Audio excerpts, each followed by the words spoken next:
Vamos a resolver el ejercicio 2, que es muy sencillito. Se ve la relación de ejercicios, son los mismos circuitos que resolvimos en el ejercicio 1, solo que en este caso, en lugar de suponer diodo ideal, que sería el modelo equivalente 1, el modelo más sencillo, vamos a suponer ya que los diodos son de silicio y vamos a suponer el modelo lineal 2 visto en teoría. Pues bien, vamos a empezar con el apartado A. Es un circuito muy sencillo, como veis. ¿Cómo va a estar este diodo? ¿En qué región de funcionamiento? Bueno, lógicamente, como ya vimos en el ejercicio 1, este diodo únicamente puede estar en región de polarización directa, en conducción. Por lo tanto, para aplicar el modelo 2, suponiendo diodo de silicio con tensión umbral 0,7 voltios, pues únicamente es necesario coger y sustituir ese diodo de silicio por su modelo equivalente, que es simplemente un generador de tensión de valor 0,7 voltios. Bien, con eso ya tenemos un circuito que sí sabemos analizar. Según la segunda ley de Kirchhoff, la batería que proporciona 10 voltios de tensión sería igual a la corriente por la resistencia, que sería la tensión que cae en esta resistencia, más la tensión en el diodo. La tensión en el diodo estamos viendo que según ese modelo equivalente es 0,7 voltios. Con lo cual, como la resistencia vale 2,7K, la única incógnita que tenemos en esta ecuación es esa corriente. Despejando de ahí la corriente, nos sale que esa corriente es igual a 3,44 miliamperios. Es decir, esta corriente de aquí. ¿Y la tensión que nos están pidiendo? Esa tensión V. Bueno, esa tensión V es justamente la tensión que cae en el diodo, es decir, 0,7 voltios. ¿Cuál es la diferencia respecto a haber supuesto diodo ideal, como hicimos en el ejercicio 1? Que en el ejercicio 1 la corriente que nos salía era 3,7 miliamperios, cuando en este caso, suponiendo este diodo real de tensión umbral 0,7 voltios, la corriente que nos está saliendo es 3,44 miliamperios. Este resultado es más fiel, más aproximado a lo que realmente está ocurriendo en este circuito que cuando supusimos el diodo ideal. Bien, para el apartado B hacemos exactamente lo mismo. En este caso sabemos que este diodo va a estar polarizado en polarización inversa, va a estar al corte, porque es imposible que este diodo con la tensión de la batería tal y como esté en directa. Por lo tanto, simplemente tenemos que usar el modelo del diodo real según el modelo lineal 2 cuando está al corte, es decir, un circuito abierto. Si este circuito está abierto, por aquí no puede circular ninguna corriente, por lo tanto, esa corriente I que nos piden es 0 miliamperios.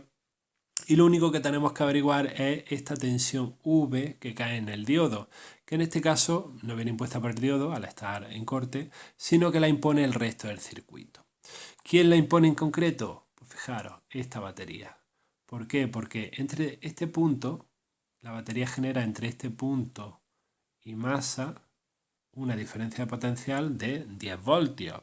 Si en la resistencia estuviese cayendo alguna tensión, la tensión que habría aquí entre los terminales del diodo sería 10 voltios menos la tensión que caiga en la resistencia. Sin embargo, en la resistencia no puede caer tensión porque hemos dicho que la corriente que circula es cero. Por lo tanto, toda la tensión de la batería está cayendo entre los terminales del diodo. Ese valor V es directamente 10 voltios.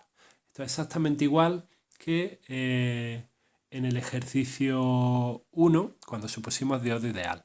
No hay ninguna diferencia entre suponer diodo ideal y el modelo lineal 2, donde suponíamos que en el diodo cae esos 0,7 voltios de tensión umbral. Bueno, vamos con el apartado C.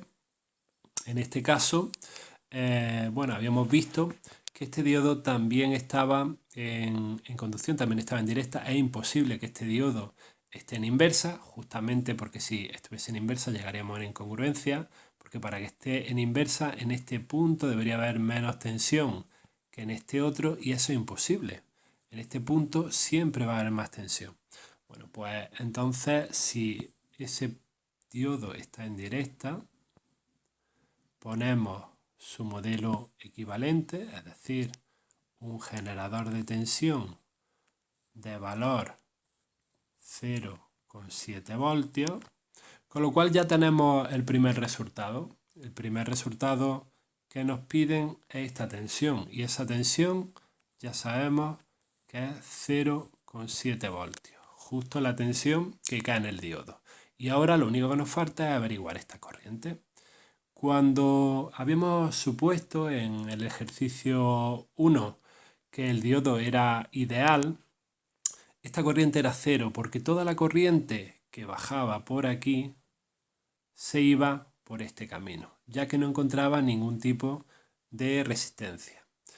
¿Y eso también por qué sucedía? Bueno, pues porque habíamos supuesto de ideal un cortocircuito y estábamos cortocircuitando masa con este punto.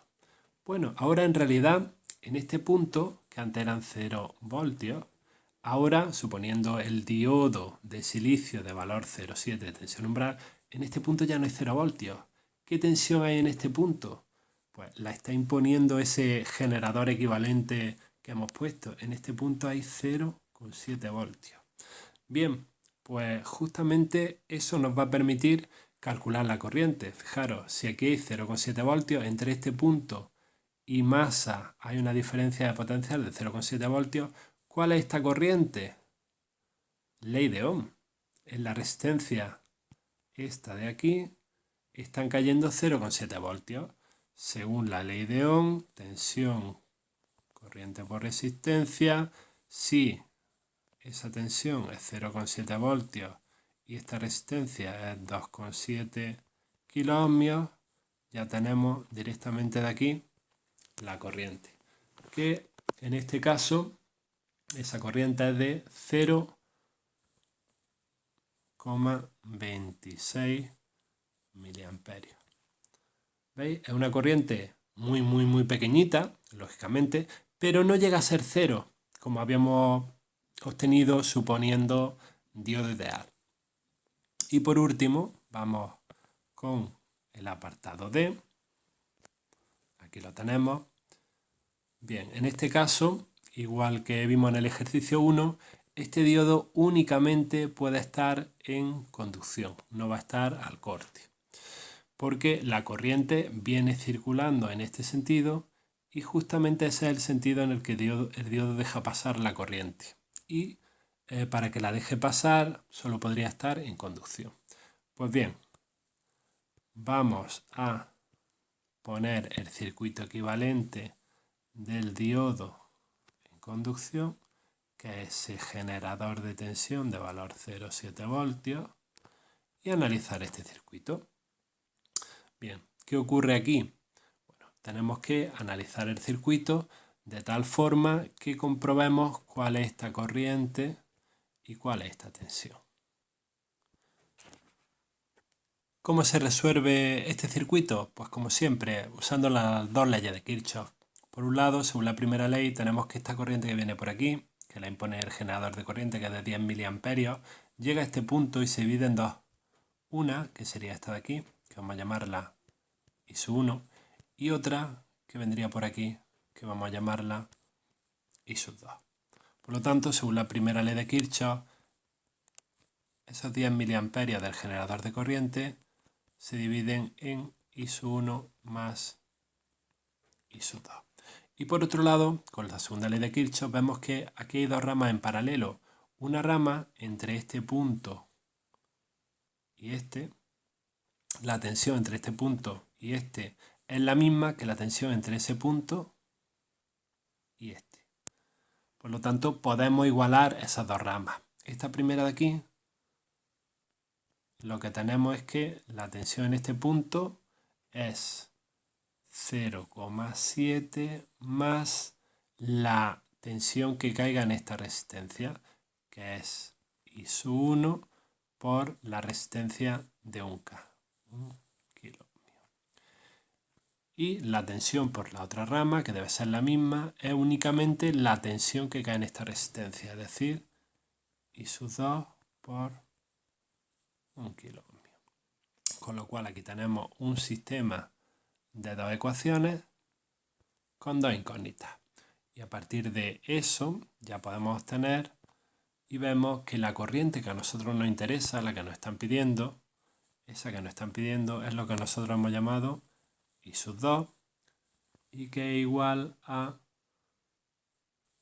5,35 miliamperios. ¿Y la tensión que nos están pidiendo? Pues justamente la que cae en esa resistencia. Pues la tensión es esos 5,35 miliamperios por 1K, es decir, 5,35 voltios. Vemos que a diferencia del ejercicio 1, que suponíamos diodos ideales, como el diodo ideal era como un cortocircuito y no caía tensión, teníamos dos ramas en paralelo con la misma resistencia y se dividía la tensión en ambas, se dividía la corriente en ambas y la tensión que caía eran pues esos 10 miliamperios del generador de corriente, 5 se iba por una rama, otros 5 miliamperios por la otra y caían 5 voltios en la resistencia. Aquí es un poco distinto. Esos 10 miliamperios no se distribuyen de forma en dos partes iguales, sino que por la resistencia que está en la rama, que solo es una resistencia, que no hay diodo, se van 5,35 miliamperios y por la otra serán los otros 4,65. Por lo tanto, en esta resistencia caen 5,35.